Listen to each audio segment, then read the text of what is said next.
Hello everyone, welcome back to Luke's Movie Talk. I'll go for some of the most recent movies I've been watching. And for this video I'll be looking at the new release, Hellraiser 2022.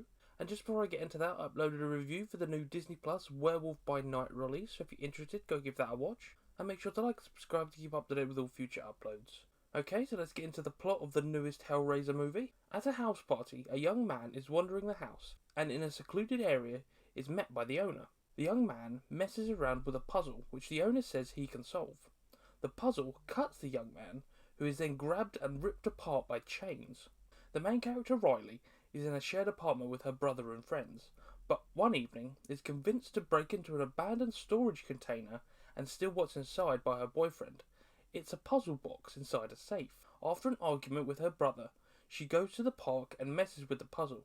She isn't cut, so the visions of Cenobites tell her to make someone cut themselves in her stead. Matt, her brother, goes and finds her, but is cut on the box and is taken and killed. So this is a really crazy moment where she's seeing stuff. Well, she's high, and she's also seeing stuff. She's passed out in the park, and the brother comes on, cuts himself. He goes into the bathroom to clean up, and he starts seeing stuff, and all you hear is a shout, and then he vanishes. So we know that something's not right, and Riley is in deep trouble. To try and figure things out, by contacting the container's owner, who was an assistant to the former owner Vought. Her name is Serena. She tries to get rid of the box, but is cut, so is stalked by the Cenobites and killed. So this is another person that's been killed as a result of Riley being very careless, and this person was basically trying to get rid of the box because she knows it's trouble, and she just inadvertently gets cut and is the next target. To try and find out any info, Riley visits Vaught's mansion, where she learns about the Cenobites and the Lament configuration.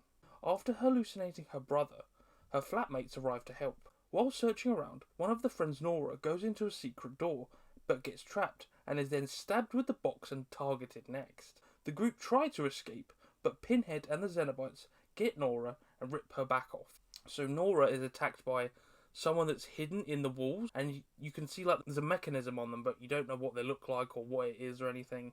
But you know there's someone hiding behind the scenes. And then Nora gets targeted, and Pinhead basically says, "Oh, welcome to your pain or your dreams and stuff," and she's now dead. They crash the escape van, and Riley is confronted by Pinhead, who says it's either her or two more sacrifices. They head back to the mansion, but are attacked by the Chatterer, one of the Cenobites, but Riley stabs it and makes it the next victim. So this was an interesting moment because the Chatterer gets stabbed and kind of accepts it, and the chains come out and rip it to pieces. So the Cenobites almost look like they want to be sacrificed instead, but I have no idea what their true motives are. They fortify the mansion and plan to let one Cenobite in to stab it, but during the plan they lose the box when Vought, who is still alive, appears. So we find out that Vought is the one that was hiding in the walls and stabbed Nora, and he's got this huge mechanism coming out of his chest and his back, and it's rotating something in his chest, and it's making Vought scream and hunch down in pain, so it does not look nice. He has a contraption on his chest that tortures him, and paid Riley's boyfriend Trevor to get more sacrifices. So Trevor was basically using Riley and her friends to find more sacrifices, and Trevor kind of just let her do it, and they're all kind of paying for that now. Vought wants to reverse and remove the contraption because he didn't expect it to be like this, because he wanted to contact Leviathan and the Cenobites to try and reach new experiences, but he didn't expect it to be torture and pain, so he wants to reverse all that now. Riley's friend Colin is almost sacrificed, but Riley changes it to Trevor, who betrayed them. So basically, her thinking is that Riley was given the box to find sacrifices, but Colin wasn't picked by Riley, so they allow her to choose someone else. So she chooses Trevor because obviously he's been playing them the whole time, so she's like, "Nah, you can go instead." Vought makes a deal with Pinhead to remove the device, but he is then impaled by a giant chain and lifted up by Leviathan. So Pinhead says you can't take back or get rid of anything, you can only increase your experience. So basically they get rid of the device, and now Vought is off to new pleasures and pain. Riley gives the box back to Pinhead and asks for nothing, as she knows what they would actually give her. The Cenobites then vanish. Vought is then being tortured and seemingly turned into a Cenobite. So they flay his skin, it's all peeling off, his face gets peeled off, and he's almost on a weird crucifix thing, and it's an interesting visual at the end there. a fine film. It's just another continuation or a redo of the Cenobite and Pinhead lore. To start off, the makeup effects were great. I loved all of the designs. They were interesting enough. Like, a lot of it was all fade skin. You got none of the black suits from the original set of films. It's basically all just people with no clothes, just all flayed skin, and it's an interesting take on it. What gore they did show was good. For some reason, in multiple instances, they turn away from the gore, and I don't know why, because this is the perfect film for that kind of thing. Like, at the start, when the first person gets the box in the mansion, like, he's in the background, out of focus, you don't see anything, and then when the brother gets taken, you don't see anything again. I don't know why they like hide away from it. It's a Hellraiser film.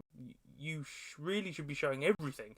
That's the whole point of the pleasure, the pain, the torture. It's like the whole thing of it. So I don't know why they shied away from it, which is weird. It was great to see some of the classic designs like the Chatterer and Pinhead. So they've carried over, whereas a lot of the other designs kind of mix and match throughout the series. But those two stayed over, which was really cool. When the Cenobite walls move, I love that when someone connects with the box and then walls start moving and then like spider webs appear and like a deep like blue light appears. I love that aesthetic of like a different world is coming into this one. Unfortunately, because it's not one of the better ones, it's kind of in the middle. See, there's a lot of bad Hellraiser films and there's a few good ones, but this is kind of just behind them. Okay, retelling of the story. Nothing in particularly scary, in my opinion. When the Cenobites do appear, they kind of just stand in the background, don't do much unless they're targeting a person, and then you don't really see anything then either, so it was kind of just like, oh, okay, they're just kind of menacing. They're not particularly scary, though. The main character was annoying and incredibly unlikable. Riley is just so annoying. She's a drunk, a druggie. She just... So many people killed with her silly actions, like her brother gets killed because she's on drugs and he gets pulled in.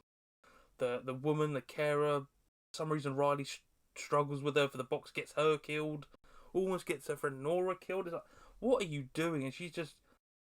Well, it's frustrating to watch her do stupid things throughout the film. As I said, she got multiple people killed, so it's like insufferable. It's like, what are you doing? Why are you doing this? One thing I did want to know is, when did Cenobites take sacrifices and attack random people? So tons of the other films, I feel like the Cenobites would go after people who open the box specifically to contact them or to experience something. Whereas this, Riley opened the box and then they said, oh no, we don't want you, get other people. And then they targeted random other people that had nothing to do with it and weren't even looking for the box or new experiences. So I feel like it's a confliction of story, and I feel like the mythology of Pinhead was like they go for people that want the box, not random innocent people. And I just felt like they're kind of like random killings, and it's like I felt like there's no point to their mission. And then the final thing was that majority of the characters are not fleshed out or interesting, like especially the friend group. I didn't care about any of the one-liner, like, oh, here's the flatmate, here's the gay boyfriend, here's the brother, and here's the boyfriend. It's like they've got no like interesting points about them. They're just those one-note characters, and I just didn't care about them. And the only character they did flesh out was Riley, and I hated her. So it didn't really work for me, to be honest. Overall, this is kind of just like the middle-of-the-range Hellraiser film. If you want like to experience something better, I prefer the original at the end of the day, and I know a lot of people like don't compare it, but I prefer it, so that's the way I think about it. But yeah, that's my thoughts on this film. If you like the video, make sure to leave a like and subscribe to keep up to date with all future uploads, and until next time, I will see you all later.